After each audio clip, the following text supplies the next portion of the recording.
Welcome back to QME.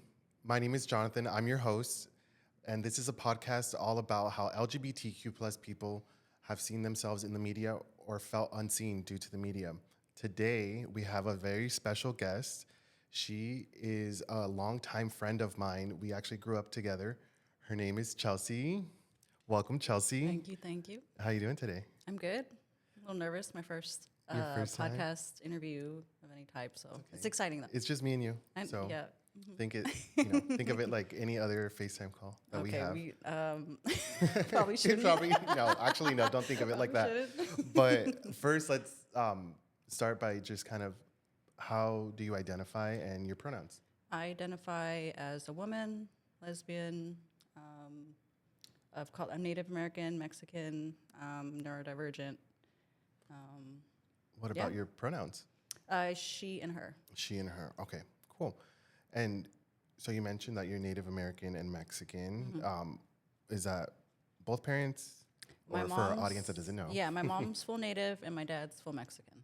Awesome. Okay, cool. And you grew up here in Los Angeles? Yes, I did. Yeah, I grew up in LA, and I'd say I probably grew up more immersed in like Native culture. Like, yeah. That's great. Okay, so I know this, but for our audience who's just getting to know you, you are a body worker and an astrology enthusiast. Very So, enthusiast. do you want to share your sun, moon, and rising? My sun is Capricorn, my moon is Cancer, and I've got a Gemini rising. That's the only reason we're friends. 'Cause That's I'm why a- we're probably doing this podcast. Right now. Yeah, because I'm a Gemini rising as well. Everything else I can't validate, but that I can. So,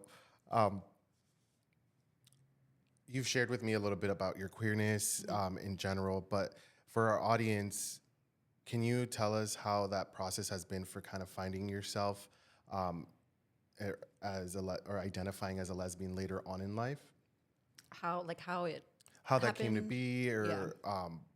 the first time you felt like you were questioning? I feel like I've always questioned it since I was young, but I think it was just ingrained in me to just have heteronormativity just everywhere. So I didn't realize that that was an option for me until like later in life, just having experiences and it awakening that part of me. So I am a late bloomer. It did take me a while. I think I just went throughout life just not really knowing myself yet. That took a while. And so once I got into my 30s, that's when I started coming into more of my authenticity in all like facets of my life, but specifically like my sexuality. Coming clear on that was just a major turning point in my life, and nothing's been the same since I've feel like I've awakened that part of me. You keep referencing it as an awakening. Yes. Can you tell us a little bit more about that? Like what that means to you? Because for most of my life, I think it's almost like feeling like you're asleep or you're not really tapped into who you are. So you can't really live your life if you're not tapped into that yet. So it's like, it's almost like, just being asleep. And then, there comes an experience where things start to make sense. Everything else in your past makes sense. Why certain things didn't work out, why certain things are really hard.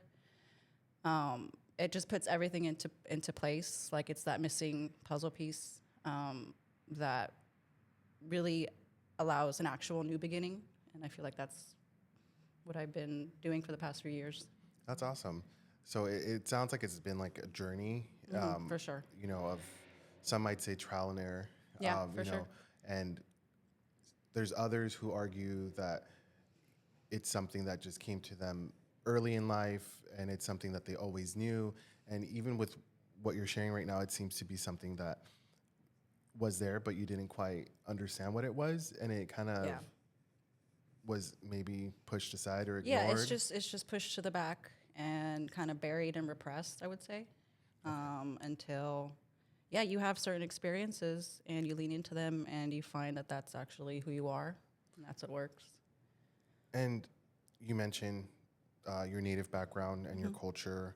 How would you say that kind of shaped your view of the world from like queer perspective, specifically, for your own journey? Um, for my own journey, it's never been anything that I've ever been known to be like kept secret or hidden. It's always, at least in our culture, it's very much celebrated and respected. And like queer people in Native culture are actually revered in a higher position than other people because they have a certain perspective that a straight person wouldn't have. They have that feminine, masculine range of point of view that they're able to really share with people. So in our culture, it is celebrated, and so when I came to my conclusion of like me being queer and lesbian, it was something that I accepted like easily. Like it wasn't hard for me at all because it's just a natural thing. It's been I've just always had a healthy like attitude about queerness because of it, because it's just always been something accepted. It's never been anything that's like shunned or anything like that. Would you say that there is perhaps someone within your family or close to you that you feel kind of modeled your experience and helped maybe clarify some thoughts throughout the your journey to discovering Like discovering the queerness. discovering the queerness? Yeah, was there someone in your family that you would say, or again someone close to you that you feel kind of model the experience that you've gone through, or do you feel like it's very nuanced and kind of very specific to you? It's not something that you've seen widely. Yeah, I think I probably the first one in my family to be like openly queer. I haven't seen it in any That's on other. both sides. Yeah, on both sides. Well, I mean, I have like a little bit more distant cousins that are queer, or like some that I don't really have like a day-to-day relationship with, but I know that they're there. But it's not a thing I grew up with seeing, so that's why I mentioned kind of just seeing straightness everywhere growing up, in new media and then just with family and just everybody around you. So that's just what I assumed for myself. Kind of like the default. Yes, exactly. Okay. Yeah. That makes sense. And Yeah. you mentioned in media as well. So growing up, did you ever see someone that, or like a character in a movie, an actress, a singer that was queer that you felt like you could relate to in any way, whether that be just their story, the way they relate to others, the content they released, anybody that kind of stands out for you growing up? I can't say that I have. I also think too, just kind of goes into like not really understanding my identity for like a good portion of my life. So, yeah, I couldn't really attach to anything or like identify with anything.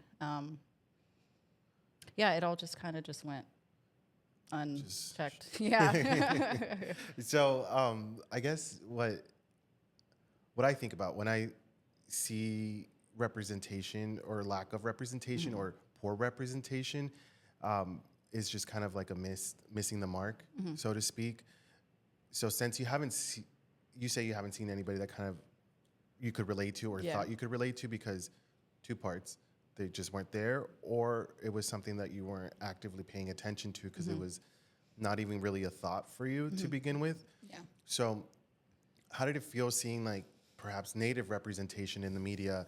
Do you feel like that's been represented well? Has there been example of proper representation, or has there been something that's just been like, whoa, what in the world? Most recently, like Res Dogs, like that's been a little bit more of a modern take of like what it's actually like to be on the res and like I was what about to say the something, people are but like. I wasn't sure if that was. That's really cool to see because I have been on the res and I do know what it's like, and that felt very genuine and an authentic depiction of like what it's like. But other than that, like there's. I guess I would just notice they just show more of like the ancestral part of being Native, like kind of like the older days, and which is cool. Like I love that. I have so much pride in who I am, and I love seeing that way of life depicted on screen. So anytime I've seen that as a kid, I've always attached pride to that, just because it is my roots. It is, you know, who I like am. So that's always been a thing for me. Like anytime there's, you know, Native people living that Native way of life, being represented. That's always something that I for sure have latched onto, or you know. What about those moments where it's just like, ooh, that's not okay, the way the representation happens? And I can give you an example. I mean, growing up for me, natives were always shown as Like like primitive. primitive, exactly. That's a great word for that. I think about even when they're put in the spotlight, and I'm thinking like just back in the 90s, 2000s, seeing, and I'm sure that affects you, knowing that your culture and knowing what it really is and seeing it represented to others in such a improper way. Movies where Pocahontas, for example, that and the Indian in the cupboard, like it's kind of like tokenized in a way that's Yeah. kind of not quite a joke, but almost not taken serious enough, or it's like a costume. Yeah, something like you- the mascot thing. Yeah, exactly. Yeah. Exactly. Do you feel that there's a relation there that has progressed for the better with media and the depiction? Because I understand you growing up, you didn't see someone that you could relate to, and as far as your queerness goes, but it seems like you were able to see that from a cultural background aspect. But do you think it kind of framed it in the best way it could? Like how it is now, or what do you mean? Well, at that time, growing up and seeing those depictions, like I said, Pocahontas, Indian in the cupboard, the mascots, and knowing your true culture and seeing that now we're catching up. We still have work to do. Yeah. Like as a kid, like you're not really aware of like the political side and kind of why it's wrong. So like as a kid, you're just enjoying it. But when you grow up and then you see how they're portraying you and stuff, it just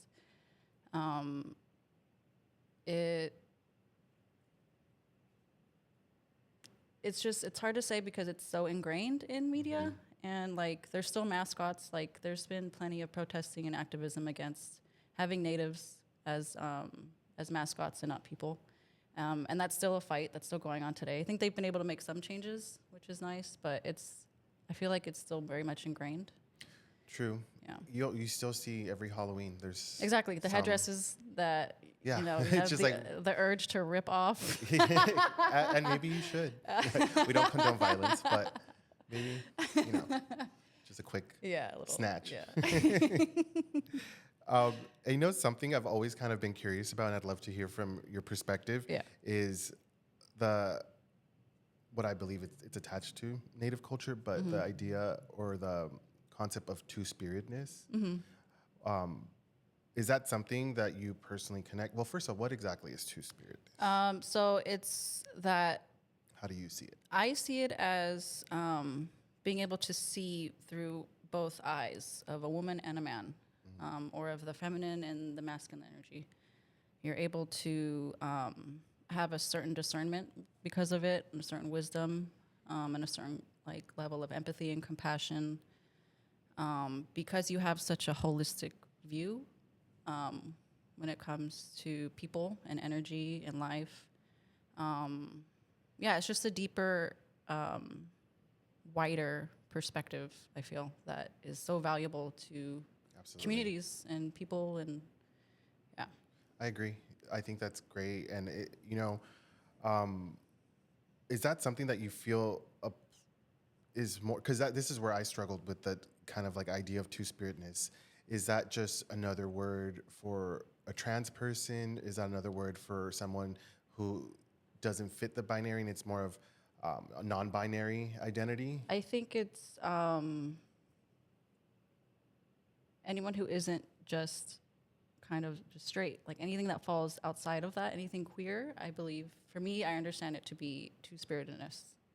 So it's like it would be an identity then. It's not just a sexual orientation. No, yeah, I would say it's an identity, especially like back then in the communities. That was like a high position to have. That was highly revered, is to be a two-spirit, because it was like, you know, things, you can see things.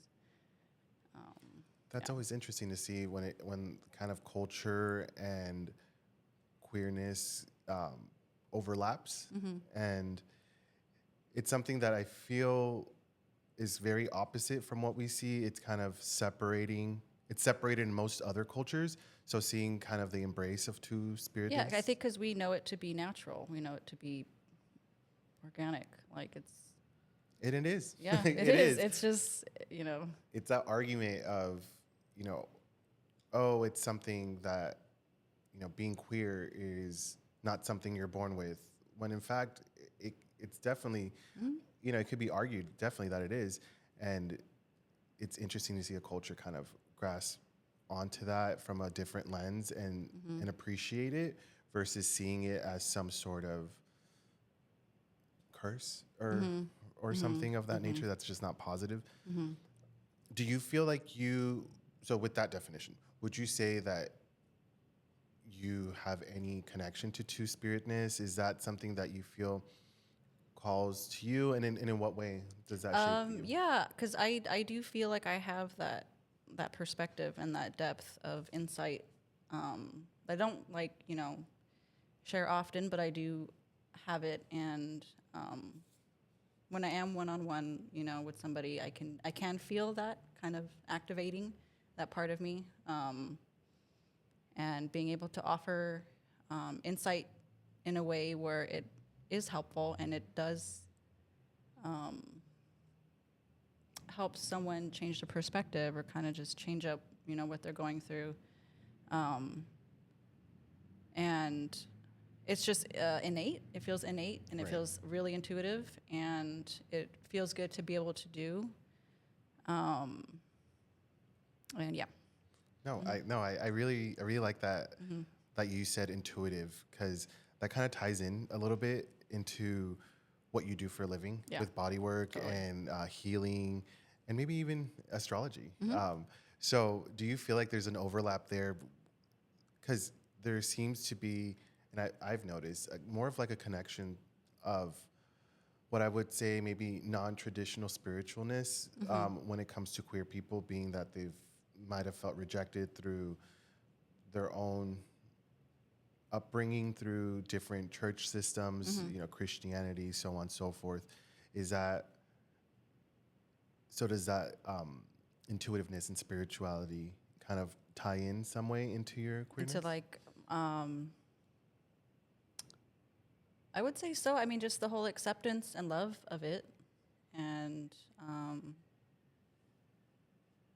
yeah, and just what it's done, just being able to realize and accept it, and the quality of life that I have now that I didn't have before More carefree. because of it. Yeah, huh? More carefree. Yes. And just authentic, and just that, like, you're not carrying around the heaviness of repression, like you're living in truth now. Do you think, being that you came into your own identity, there's no right time? I want to say that first and foremost. Yeah. There's and I've always been a late bloomer for like most things. So. Okay. So it makes That's sense. true. I know some things. Yeah.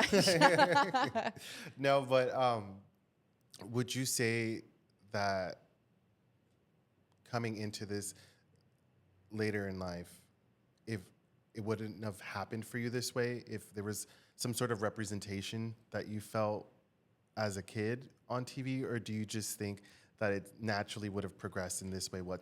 Either way? Yeah. I mean, if I probably would have saw stories about compulsory heterosexuality, you know, like a Native woman, you know, being a kid and a teen and realizing that straightness isn't all that there is, and you don't have to just assume it, and that just having experiences can really open a whole new way of life for you. For sure. Yeah, so I knew if that path existed sooner, maybe I would have experimented or tried to discover what that was for me a lot sooner. But I think because I never saw it, that it just took time for it to just kind of play out in my life organically. Was it maybe like a fear of any like non-acceptance? Not at all. Okay. As soon as I realized it, I was like, I don't even want to come out. I'm just going to show up gay. Like, you'll just see me. You know, like, I've never believed, like, if people don't need to come out straight, why do they need to come out as gay? That's true. That's very true. Yeah. Why? Answer that. Yeah.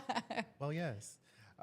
So, how would you say, what kind of show, if there was a show about you and your story, and then maybe that story can help the next generation kind of come to, how would you kind of map that story out? And it could be mixed in with fiction just to kind of help the story along. Is it a reality show-esque vibe?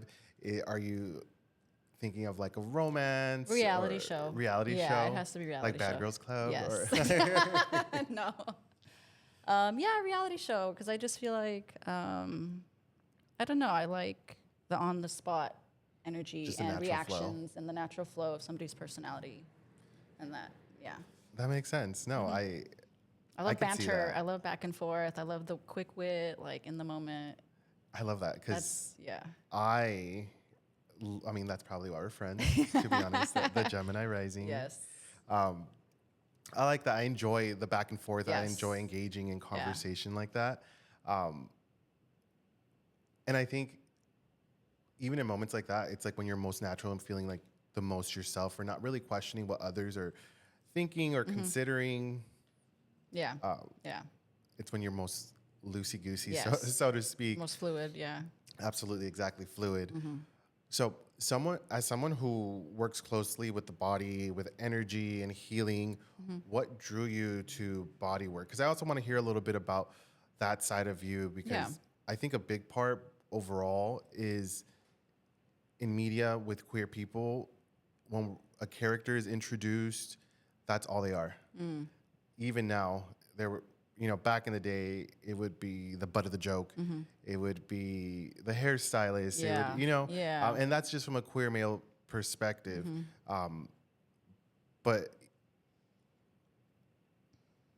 having to sit here and be able to hear a little bit more about you, see more depth to what it is that drives you, what it is that brings you in. So how would you say, first of all, what drew you into body work? So let's paint a picture of Chelsea beyond just being. Yeah.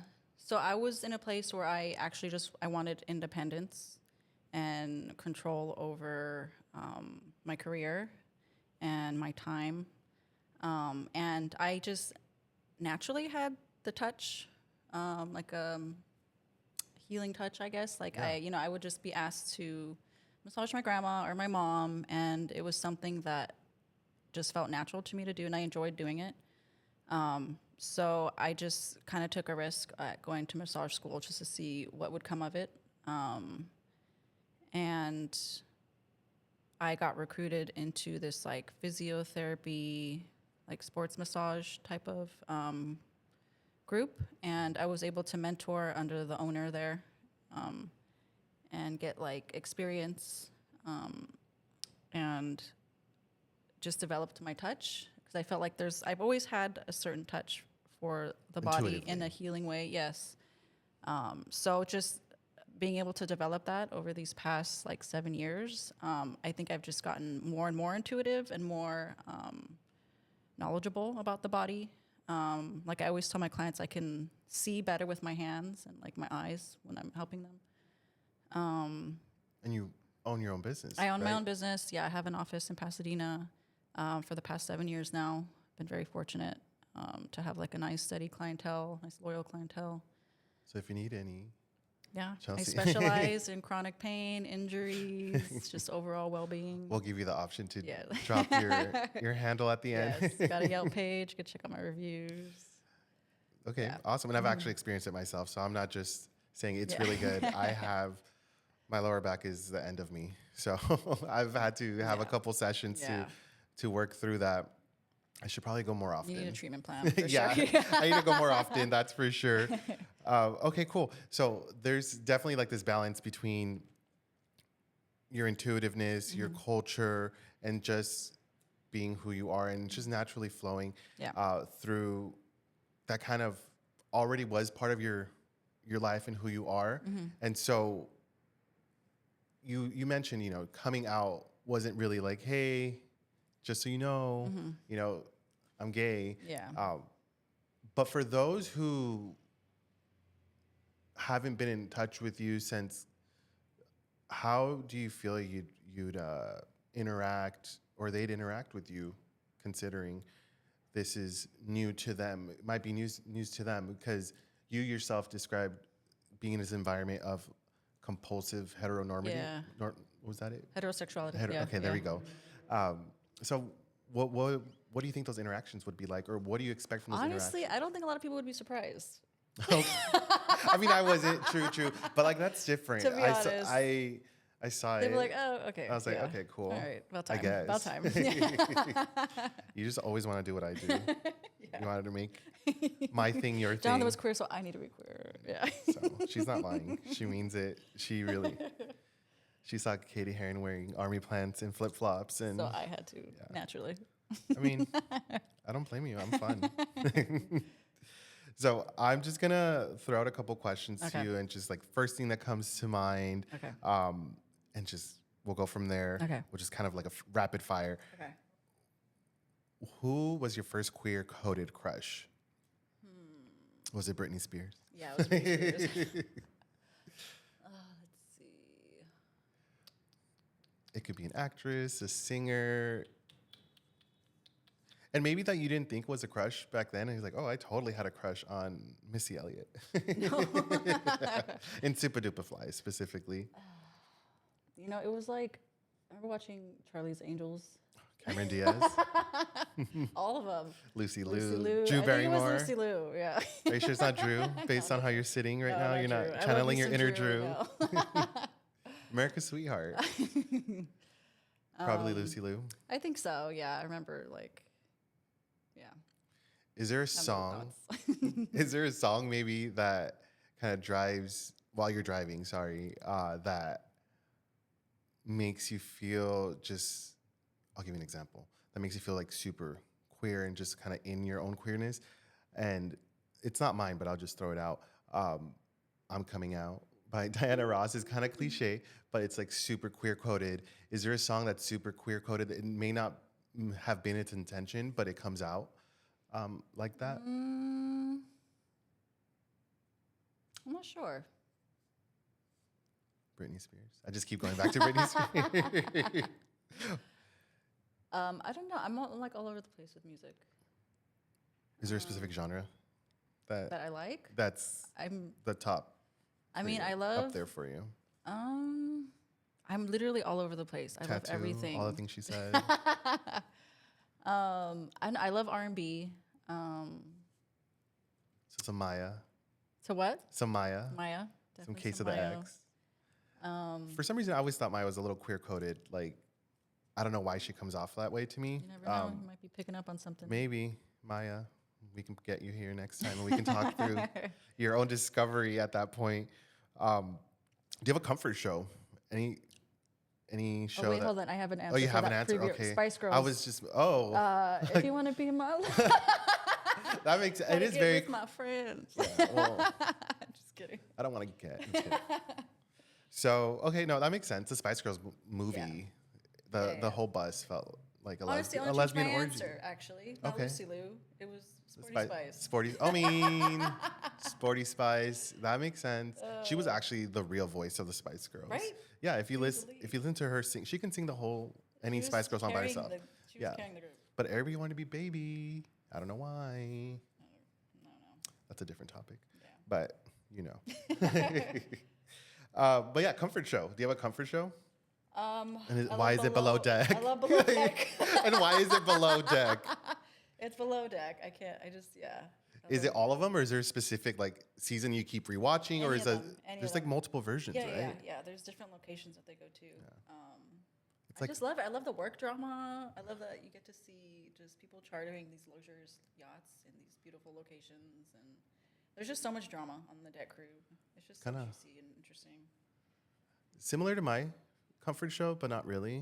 No luxury locations or anything like Yeah. that. Mine is 90 Day Fiance. Oh, yeah, that's a good one. Every single a good season, one. every single spinoff, I watch. There's, like It's endless spin-offs to that show. it is, and I can't stop watching every single one.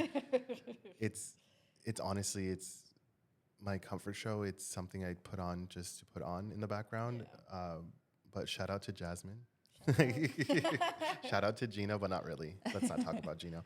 And then is there maybe like a movie that you feel maybe got as close to getting it right when it comes to your journey or just queerness in general that you feel like, okay, that kind of tells a queer story that's not your cliche characters. A movie? I need to actually watch Catch up. more queer movies and media. Like, You don't even watch I've- RuPaul's Drag Race. I've told you I so know, many times. I That's not a know, movie, but I know. like the least you could do is watch a season or two, I will, or I will. 4 or 5 or 10. There's actually a lot of seasons. There's international versions too. Oh my God, Yeah, so you need to get on that Okay, I because will. clearly, I will.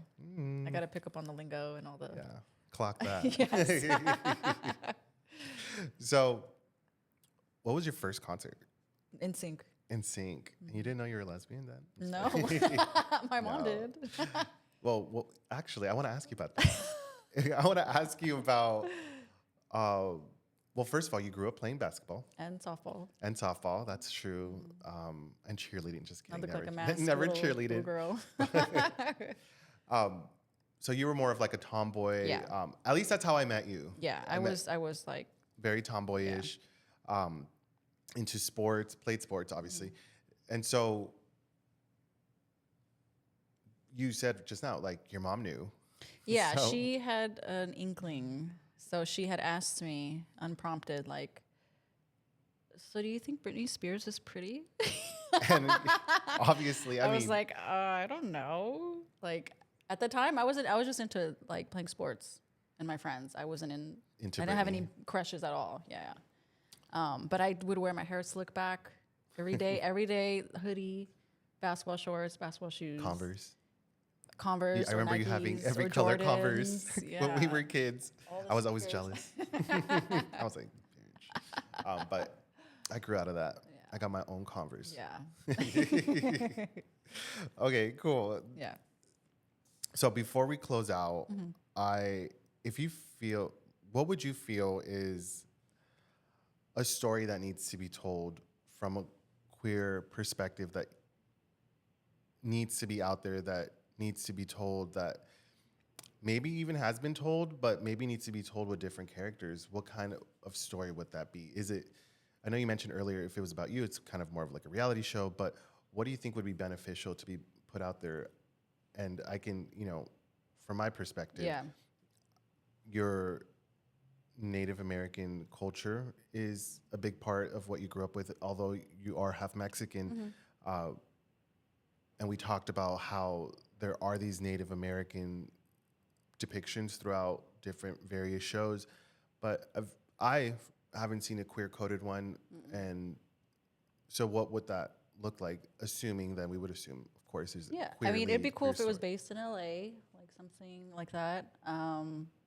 And yeah, like a woman's journey to figuring out like she's not actually straight. And how is she gonna The do whole that? How is that U-Haul. gonna happen? Yeah, exactly. A U-Haul story. No, that's just Yeah, I haven't seen any of that. Like, at least personally, I don't know if it exists. Yeah, just like an indigenous woman or someone who's mixed race in LA. Yeah, just trying Body to really worker, discover themselves. astrology Yeah, enthusiast, a business owner woman. Yeah, baddie. full-time baddie. Yeah, half native, half Mexican. Full baddie. Yeah, something like that. Yeah. Chelsea, named Yeah. or Kelsey. No. No, No, not Lydia. Kelsey. Okay, we'll save that story for a different time. But I really enjoyed having you here today, Thank and I you very really much. enjoyed being able to have This was really fun. It is. It's Yeah. fun, and I'm glad I was your first Podcast. Yeah. And I know we have conversations like this all the time, and maybe we'll come back when you're watched a couple seasons of Drag Race, and maybe it'll be a different experience ready to sitting here come with back. you. Someone part of the culture would be here. Shut up. But once again, thanks for coming. I really enjoyed having you. But before we go, do you want to drop in your handle where people can find you, follow you? Sure. My bodywork business page on Instagram is Omani Bodywork, OmaniBodywork. I also have bodywork, OmaniBodywork.com. It's my website. And yeah, just available for any chronic pain, injuries, any kind of stubborn, anything that hasn't been able to get resolved by any other practitioner. I usually can help out. Yeah. Well, thanks for being here. Thanks for plugging. I always thought it was Body Work, WERK, but Work. maybe you'll rebrand after Body the twerk. Body Twerk. Yeah, maybe a twerking class for next time. But for now, thank you guys for joining us for this episode of Cue Me and for listening in on Chelsea's story. Be ready to be back for the next episode. We'll have another special guest sitting here on our chair. And thank you again. We'll see you next time.